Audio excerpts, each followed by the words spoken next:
How communication ব্রেকস down, communication কিভাবে breakdown করে। Professor সাহেব একদিন, আমরা 30 জন ছিলাম ক্লাসে, বিভিন্ন দেশের কর্মকর্তাবৃন্দ। একদিন সকালবেলা এসে দেখি যে আমাদের 30 জনকে 3 রুমে ভাগ করেছে, 10 জন করে 3 রুমে, কেউ কেউ চেয়ারে, কেউ দেখতেছে না।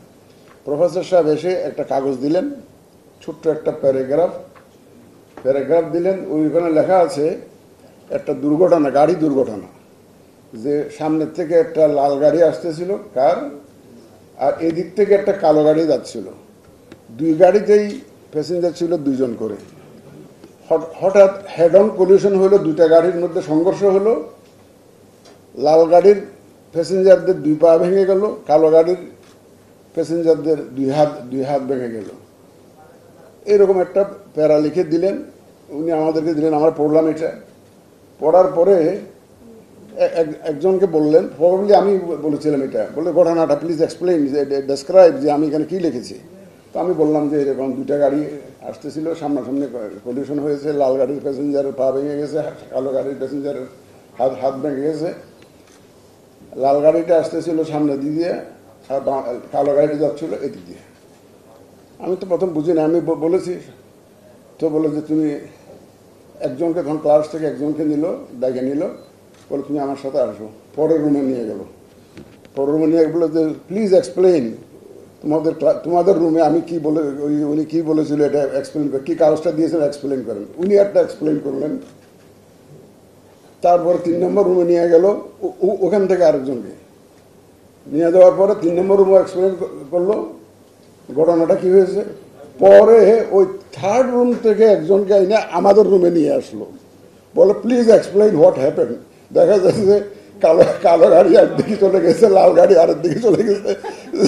যার হাত ভাঙার কথা তার হাত ভাঙে নাই, যার পা ভাঙার কথা পা ভাঙে নাই।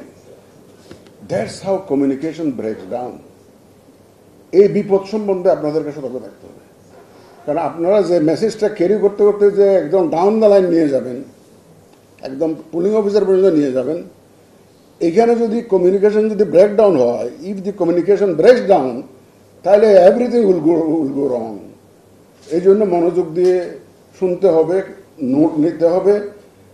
ইলেকশন এখনো 5-6 মাস দূরে আছে, কিন্তু ট্রেনিং এখন নেওয়ার পরে 5-6 মাস পরে যদি এটা পুরা ফুললি ডাইজেস্ট করে ফেলেন, তাহলে কিন্তু সমস্যা আছে।